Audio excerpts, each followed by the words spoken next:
안녕하세요. 보린교회 김범준 목사입니다. 오늘은 로마서 8장 14절 말씀 가지고 하나님의 가족이라는 제목으로 말씀을 나누겠습니다. 14절에 보면은 무릇 하나님의 영으로 인도함을 받는 사람은 곧 하나님의 아들이라. 하나님의 영으로 인도함을 받는 사람, 구원 대상의 제한성을 말해주고 있습니다. 하나님은 사랑이십니다. 하나님은 온 인류를 창조하셨습니다. 하나님은 모든 사람에게 햇빛을 골고루 주시고 모든 사람이 하나님이 주시는 공기를 마시고 또 물을 마시면서 살아갑니다. 그래서 사도행전 17장 28절에 보면은 모든 인류는 하나님의 소생이라 이런 말씀이 있습니다. 이것이 바로 철학자들이 주장하는 논리입니다. 그러나 성경에서는 무릇 하나님의 영으로 인도함을 받는 사람이 하나님의 아들이라는 것입니다. 이스라엘 백성들이 낮에는 구름 기둥, 밤에는 불 기둥으로 인도함을 받았습니다. 이것은 특별한 역사였습니다. 누가 성령의 인도하심을 받습니까? 성령으로 거듭난 자입니다. 성령께서 내주해 있는 사람입니다. 9절에 보면은 만일 너희 속에 하나님의 영이 거하시면 너희가 육신에 있지 아니하고 영에 있나니 누구든지 그리스도의 영이 없으면 그리스도의 사람이 아니라. 성령님이 내주해 있는 사람입니다. 고린도전서 6장 9절에 보면은 너희 몸은 성령의 전인 줄 알지 못하느냐 이렇게 말씀합니다. 우리 몸이 성령의 전인 것을 아는 사람, 그가 하나님의 아들이요 거듭난 자입니다. 문제가 있습니다. 로마서 7장 20절에 보면 만일 내가 원하지 아니하는 그것을 하면 이를 행하는 자는 내가 아니요 내 속에 거하는 죄니라. 성령으로 거듭났습니다. 우리가 신의 성품에 참여했습니다. 예수님을 닮아가고 있습니다. 하나님의 사랑의 마음을 우리가 품었습니다. 그럼에도 죄의 본성이 남아 있습니다. 미움이 움츠리고 있고 또 시기가 기회가 되면은 발동을 하고 사촌이 밭을 사면은 배가 아프고 분명히 의롭담을 받았고 하나님의 자녀로 입양을 받았습니다. 그럼에도 불구하고 죄의 찌꺼러기가 남아 있습니다. 어둠의 상처가 남아 있고 선뿌리가 우리에게 영향을 주는 것입니다. 하나님이 우리를 자녀로 부르신 목적이 무엇일까요? 17절에 보면은 자녀이면 또한 상속자 곧 하나님의 상속자요 그리스도와 함께한 상속자니 우리가 그와 함께 영광을 받기 위하여 영광도 함께 받아야 할 것이니라. 영광된 자녀가 되는 것, 영광된 자녀로 세우는 것이 하나님의 부르심의 목적입니다. 이 영광된 이 상급이라는 것은 하나님께 쓰임받는 기회와 또 맞물려 있습니다. 거룩한 삶으로 쓰임을 받아야 합니다. 우리의 삶을 하나님을 기쁘시게 해드려야 됩니다. 과연 누가 하나님을 기쁘시게 할 수 있습니까? 시기와 질투와 다툼이 있습니다. 하나님이 사용하시기에는 참 뭐가 나 있습니다. 속이 검습니다. 사고칠 가능성이 많습니다. 하나님의 방향이 무엇인지도 하나님의 방식이 무엇인지도 전혀 훈련되지 않았습니다. 자기 생각이 앞서고 의욕이 앞서고 도움이 되지 않습니다. 오히려 걸림돌이 됩니다. 그런데도 제일 교회를 위해서 걱정을 많이 하고 있다고 생각을 하고 의욕만 앞섭니다. 그런데 하나님의 방향과 방식과 태도가 전혀 준비되어 있지 않습니다. 성경도 읽지 않고 기도를 쉬는 것을 죄인 줄도 모릅니다. 하나님과 소통이 되지도 않습니다. 하나님의 그릇이 아닙니다. 이제 어떻게 하면 좋습니까? 하나님은 선하신 계획을 가지고 있고 영광된 미래, 축복된 미래를 예비해 놓고 있습니다. 그런데 쓰임받기에는 깨끗하지 않습니다.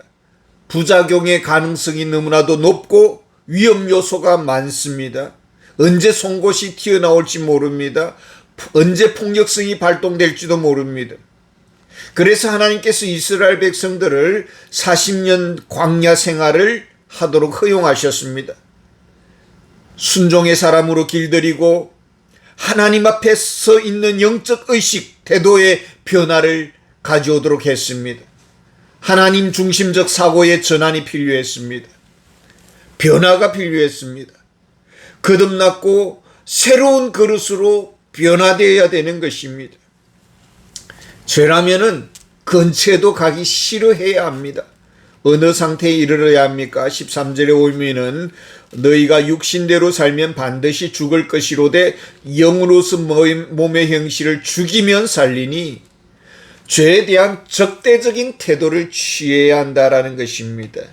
죄된 생각 자체를 부끄럽게 여길 수 있어야 된다라는 것입니다.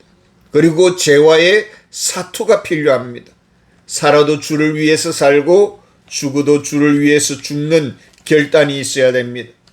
오직 삶의 목적을 하나님을 기쁘시게 하고 하나님의 영광을 위한 삶이어야 됩니다. 하나님의 말씀에 길들여져야 되고 기도 생활이 즐거워야 합니다. 어떤 그리스도인이 자격증 시험을 치러 갔습니다. 그런데 두렵고 또 떨립니다. 실기를 치러야 하는데 아무리 애쓰고 힘써도 불합격할 것만 같습니다. 그래서 성령님께 기도를 했습니다. 비법이 무엇일까요? 뭔가 성령님께서 특별한 비법을 가르쳐 주시길 원합니다.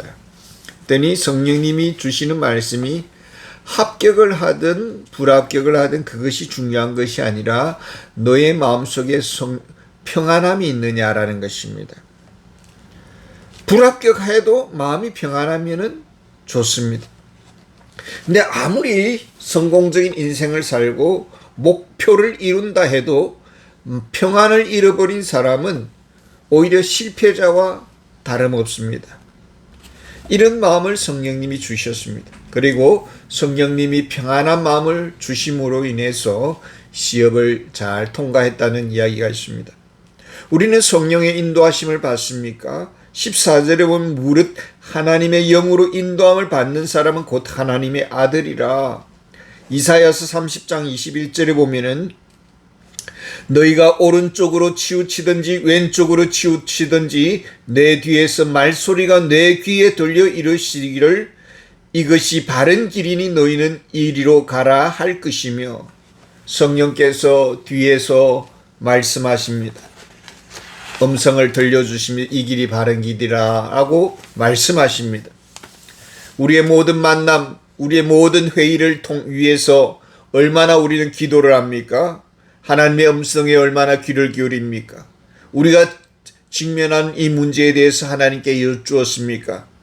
성령의 사람은 기도의 사람입니다. 때로는 우리가 억장이 무너지는 상황이 있습니다. 무엇을 기도해야 될지 알지 못하는 그런 형편입니다. 그러나 하나님의 자녀는 하나님 앞에 나아갑니다. 15절에 보면은 너희는 다시 무수하는 종의 영을 받지 아니하고 양자의 영을 받았으므로 우리가 아빠 아버지라고 부르짖느니라. 그저 아버지라고 때로는 너무 원통하기도 하고 억울하고 뭐라 할 수가 없습니다만은 그저 아버지라고 부르면은 우리 아버지 하나님은 가까이 계시고 말 못할 사연의 문제를 다 듣고 계시고 그 눈물을 보고 계시고 우리의 얼굴 표정만 보아도 다 아십니다. 우리가 기도를 또박또박 하는 것이 중요합니다. 횡설수설 이렇게 기도해서 시간을 낭비하면은 좋지 않습니다. 오히려 성령님을 노엽게 할 수가 있습니다. 인격적이고 실제하시는 하나님 앞에 바르게 말씀을 드려야 됩니다. 그러나 우리가 살면서 한계 상황이라는 것이 있습니다. 이럴 때는 아버지라고 부르기만 해도 하나님은 다 아십니다. 우리의 머리카락의 수를 다 헤아리시는 하나님이시고 우리의 필요를 다 아시는 하나님이십니다. 우리가 잘 되기를 원하시고 도우시는 하나님이십니다. 그리스도인은 하나님의 법적 양자입니다. 입양자입니다. 그렇기 때문에 아들됨이 취소될 수가 없습니다. 아들에게 주어지는 특권이 있습니다. 17절에 자녀이면 또한 상속자 곧 하나님의 상속자요 그리스도와 함께한 상속자니 우리가 그와 함께 영광을 받기 위하여 고난도 함께 받아야 할 것이니라. 진정 하나님의 아들임을 믿습니까?